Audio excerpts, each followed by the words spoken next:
Como podemos ler em Apocalipse 13, a partir do versículo 12, referente à besta que subiu da terra, e exerce todo o poder da primeira besta na sua presença, e faz que a terra e os que habitam nela adorem a primeira besta, cuja chaga mortal fora curada.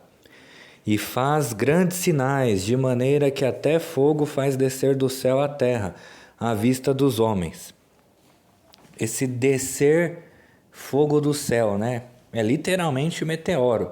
Mas enfim, antes de entrar nesse assunto do meteoro em si, vamos deixar umas coisas claras. Quando se lê Apocalipse 13, fala acerca de duas bestas, né? E é até engraçado que aí, se você for ver em Apocalipse 12, né, tem aquele conflito lá da mulher vestida de sol com o dragão, aí o dragão jorra da sua boca um rio para tentar tragar. Ele primeiro queria tragar a criança e não conseguiu porque foi arrebatado ao céu. Mas aí tentou afogar a mulher, mas a mulher ganhou asas e fugiu para o deserto. Beleza. O que aconteceu com essa água que não conseguiu pegar a mulher? A terra ajudou a mulher e bebeu. Então já começa por aí. Não conseguiu atingir a mulher, mas a terra salvou a mulher dessa água. Então alguém absorveu essa água, certo? Se não foi a mulher, foi a terra. Então a terra absorvendo a água que o dragão jorrou. Olha lá. Aí logo em seguida, após esse ato, nasce duas bestas. Meio apelativo, né? Isso daí, meio camuflado, mas enfim, é curioso esse fato. Mas beleza. Logo em seguida surge em cena essas duas bestas no 13, né? E enfim, a primeira que é a mais importante e a segunda que vem como auxiliar desta. Entendeu? A segunda é menos importante porque ela está ali para direcionar o culto para a primeira. É importante ver que essa questão da primeira e da segunda besta. Às vezes eu pensava que a segunda besta era propriamente o anticristo, né? A pessoa que fosse o Jesus Júnior. E a primeira besta ser o Jesus ex-Cristo enquanto espírito. Então a primeira besta ser o espírito e a segunda besta ser o representante desse espírito que vai direcionar o culto para ela. Então faria muito mais sentido que só a segunda besta fosse a que existisse no plano físico, já que a primeira besta seria espiritual para quem está sendo direcionado o culto. Só que como fala de testemunhas mártires, e dentro da nossa crença a gente tem as duas testemunhas mártires como sendo justamente o anticristo e o falso profeta, então tem que existir o falso profeta. Então, no caso, que seria o auxiliar da besta, né? A primeira. No caso, então, como tem que existir duas pessoas físicas, então já não dá mais para ser só uma, entendeu?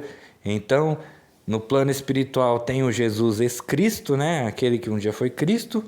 Aí no plano terreno tem aquele que vai ser o Jesus Júnior Besta, que é o seu representante direto, e tem o auxiliar desse representante direto, que vai ser a segunda besta, que é o tal falso profeta.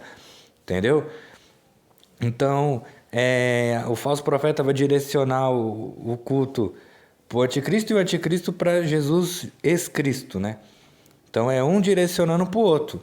Porque tem que haver dois por conta das testemunhas mártires, porque as duas testemunhas mártires são duas pessoas físicas, não tem uma no espiritual e outra na matéria, entendeu? Então tem que haver duas pessoas físicas. Então, no caso, essas duas bestas elas têm que ser reais, não pode ser uma no espiritual e outra na terra, entendeu? Então é justamente isso, as duas testemunhas mártires, como você olha nos capítulos lá atrás, é romantizado, né? Que elas vão profetizar por 3 anos e meio, seu corpo vai ficar na praça para todo mundo ver, as pessoas vão comemorar, presentear umas às outras, enfim, toda aquela história. Só que como a gente já falou, se tivesse que haver testemunha mártir, ela teria que vir antes da chegada do anticristo. Entendeu? Então, um antecedendo o outro, como a gente já falou em outros vídeos. Se o anticristo antecede a volta de Cristo, quem que vai anteceder a vinda do anticristo? As duas testemunhas mártires. Mas como não tem, então é o próprio anticristo e o falso profeta que são as testemunhas mártires. Mas se as testemunhas mártires vão ser mortas pela besta que está para subir do abismo, quem que é a besta que vai subir do abismo, já que o anticristo e o falso profeta são as duas testemunhas mártires? A besta que sobe do abismo é o Cristo que desce do céu. Só que de forma ao contrária, entendeu?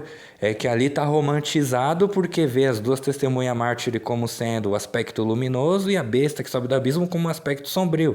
Mas se você trazer para a realidade o aspecto sombrio das duas testemunhas mártires é justamente o anticristo falso profeta e o aspecto luminoso da besta que sobe do abismo é o Cristo que desce do céu, entendeu? Que é a sua forma positiva. Entendeu? Então fica mais claro de ver quando você inverte a situação. Aí você entende o que realmente queria se dizer. Porque esse é o principal erro do cristão. Ele quer um manual de instruções escrito tudo certinho. Eles não entendem que ali tem um código, tem algo a ser decifrado, tem algo a ser entendido por trás. Eles já querem ler e enxergar aquilo como sendo aquilo que está escrito e ponto. Levar ao pé da letra, de forma literal. Esse é o erro dos cristãos. Eles não querem se debruçar ali para tentar entender o que realmente estava se querendo dizer com isso. Será que está escrevendo isso para mim pensar aquilo outro?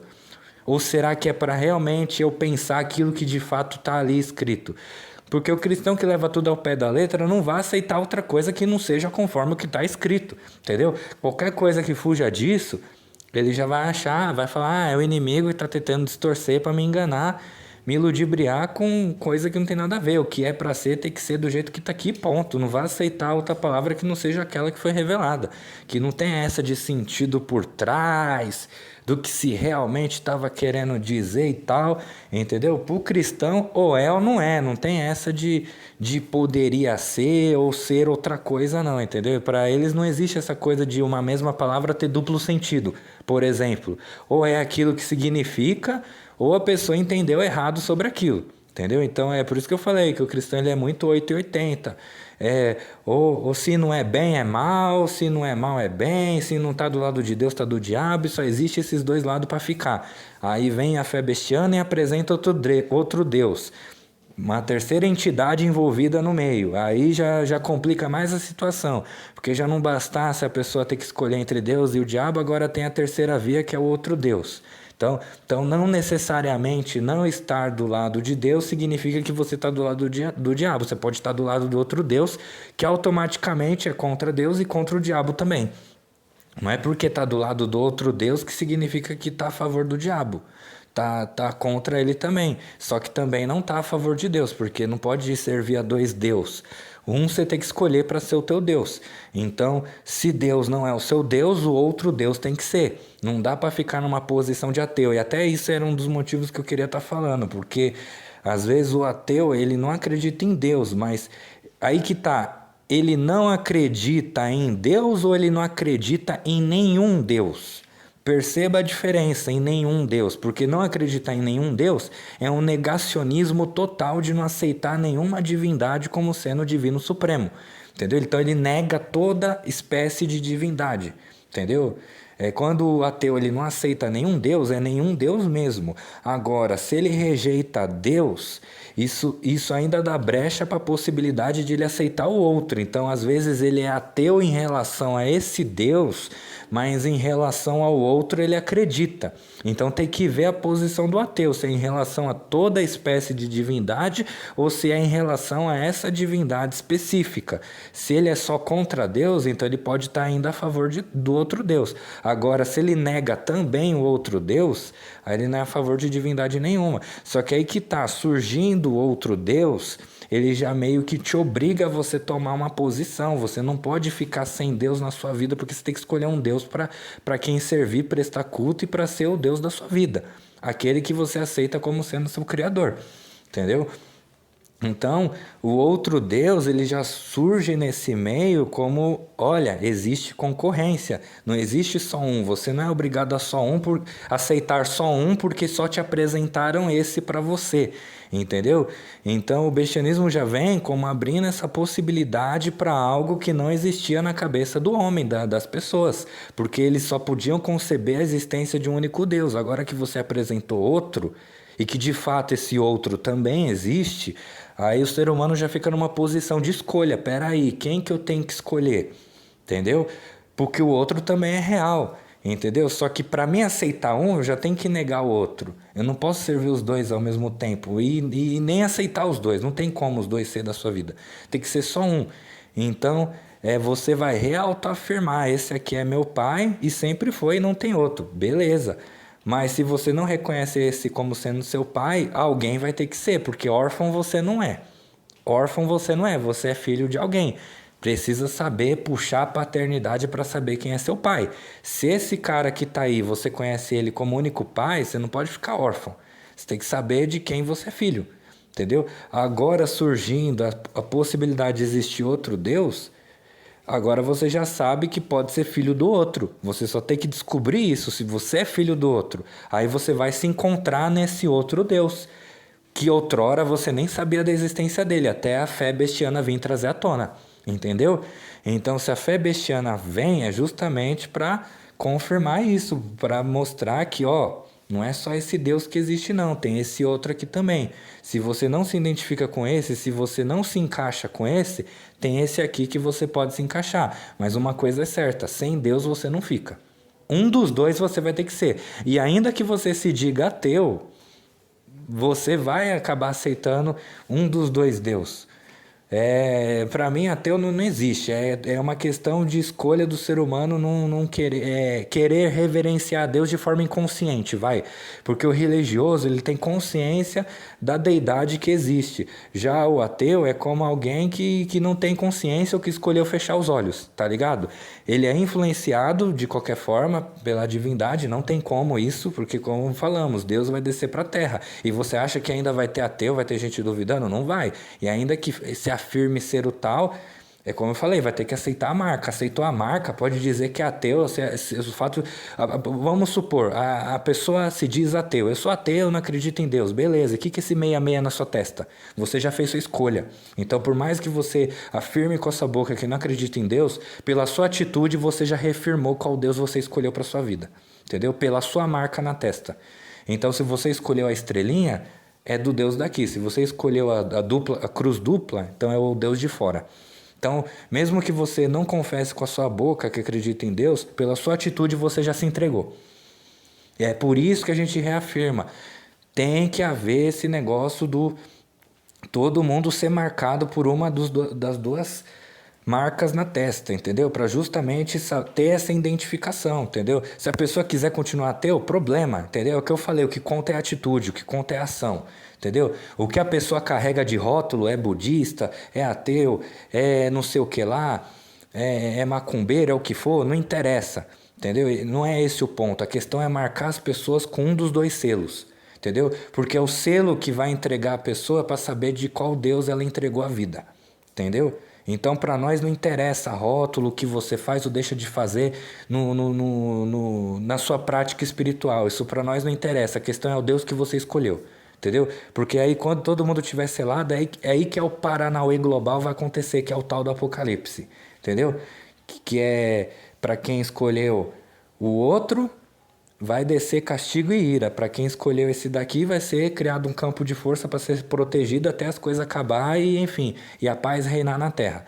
Para aqueles que vão ficar. Mas, enfim, é isso. Para o jogo começar, entendeu? Enquanto não tiver gente sendo selado, o Apocalipse não começou. Então, justamente o selar a testa das pessoas é justamente... Essas coisas só acontecem dentro de um período apocalíptico, entendeu? Então... Quando o apocalipse acontecer, já sabe que as pessoas estão sendo seladas por aí, entendeu? Aí já sabe que já está acontecendo a coisa, entendeu?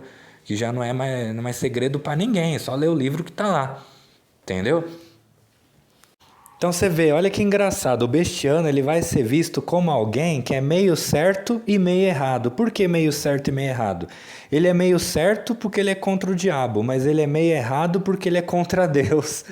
Então, tipo, ele não é nem 100% certo, eu não posso definir ele como certo, porque ele tem essa questão errada de ser contra Deus, mas eu também não posso julgar ele como sendo errado porque ele é contra o diabo. Então, tipo, não tem como definir, encaixar o bestiano num rótulo, porque ele vai na contramão dos dois, entendeu? Então, dá essa incógnita, esse bug na mente da pessoa, porque ele tenta encaixar o bestiano em algum lugar e ele está na divisa, é, ele não consegue se encaixado, porque por justamente isso, porque ele não é nem certo e nem errado, entendeu? Então ele é alguém que não se consegue definir. E então, voltando a essa questão do que eu ia falar do meteoro, né? Que teve o meteoro lá atrás, no passado, né? Que anunciou a extinção dos dinossauros. A próxima vez que cair um meteoro visivelmente na Terra e passar noticiário na TV, em tudo, todos os meios de comunicação, já sabe de quem vai ser a próxima extinção. Não, não é, é o fim da humanidade, mas não é da forma que você está pensando aí, não. Não vai acabar a raça humana. Os seres humanos vão continuar existindo no planeta. O que vai acabar é o mundão. Isso que você entende por mundo profano. Por quê? O que acontece? O mundo, o planeta, está nas mãos dos homens, largado nas mãos dos homens. Os homens fazem o que bem quiser com ele, enquanto o mundo pertence aos homens, então aos seres humanos. Enfim, tá largado aqui com nós. Só que vai chegar um ponto, o fim do mundo é marcado por isso, pelo fato de Deus retomar o seu poder de volta, ou seja, tomar posse do planeta Terra para si. Entendeu? Então o fim do mundo nada mais é que acabou o reino dos homens, dos humanos, acabou vocês fazerem o que vocês quiserem. Daqui para frente é eu que estou no comando e o ser humano vai ser guiado através de Deus. Então já não é mais o ser humano por ele mesmo fazendo o que bem entende. Já tem Deus no controle. Entendeu? Então quando ele retoma a terra de volta para si é para dizer que agora Deus assumiu as rédeas da coisa, então já não é mais um mundo largado, entendeu? Por isso ele deixa de ser profano, porque a partir de agora ele vai ser guiado diretamente por Deus. É Deus que está ali reassumindo de volta o seu poder que outrora não tinha, entendeu? O mundo era dos homens, os homens podiam fazer o que bem quiser. Agora com Deus no comando já não pode se fazer o que bem quiser, é só o que Deus quer, entendeu? Então já é o ser humano voltado a fazer a vontade de Deus. Entendeu? Então já não é mais o ser humano fazendo sua própria vontade do ego, entendeu? Então o fim do mundo é justamente o fim do ego, entendeu? Aí se entende erroneamente fim da humanidade, mas não é o fim dessa sacanagem toda, dessa libertinagem de vocês achar que pode fazer o que bem quiser e que a divindade não está vendo. Entendeu? Então acabou a farra, é isso que marca o Apocalipse, é o fim do besteirol que vocês fizeram aqui no planeta. Agora já não é mais de vocês, entendeu? Devolveu lá pro Criador. Então agora ou vocês entram na linha ou saem do planeta. Só vai ter essas duas escolhas.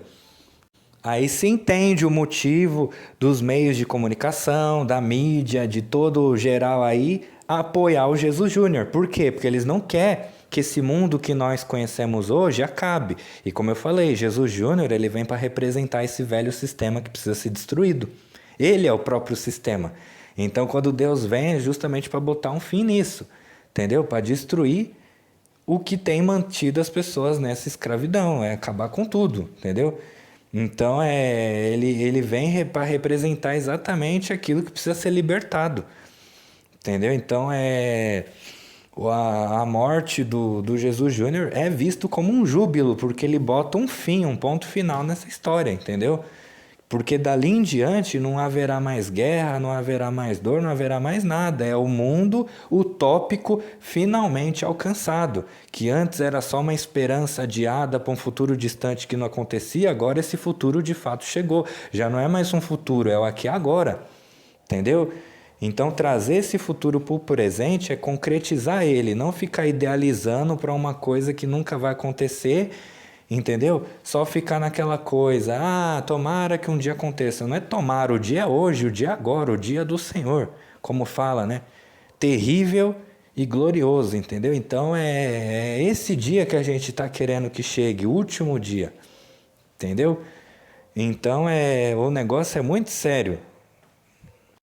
Mas é isso, a via do bestianismo é uma via totalmente diferente das outras, porque enquanto as outras religiões são totalmente a favor de Deus, o bestianismo vai na contramão, porque ele é contra Deus. Só que perceba, o bestianismo, ele é contra Deus para servir a Deus. Aí você me pergunta, como assim? Como é que o cara como é que essa religião pode ser contra Deus para servir a Deus? Como é que isso acontece? Só dá para dar certo isso se o Deus que ela está servindo não for o mesmo Deus que ela está sendo contra. Só assim para servir a Deus, porque não tem como você servir a Deus sendo contra Ele, se só existir só um. Agora, existindo dois, eu posso servir a Deus sendo contra Ele, porque o Deus que eu estou servindo é o outro e o Deus que eu estou sendo contra é um. Entendeu? Então não são o mesmo, são dois. Então, servir um para ser contra o outro só é possível se existe dois deuses. Agora, se existe um só Deus, aí a nossa fé é em vão. A nossa religião é em vão se nós estamos adorando alguém do qual está sendo contra. Não tem como isso. Então só dá para ser contra e isso se transformar num culto se existe o outro. E é nisso que se baseia a fé bestiana, na crença no outro Deus. Se você gostou desse vídeo, curta, compartilhe e aperte o sininho para receber notificações dos novos vídeos que serão lançados neste canal. E se inscreva também. Siga nas redes sociais, @bem-vindos ao fim.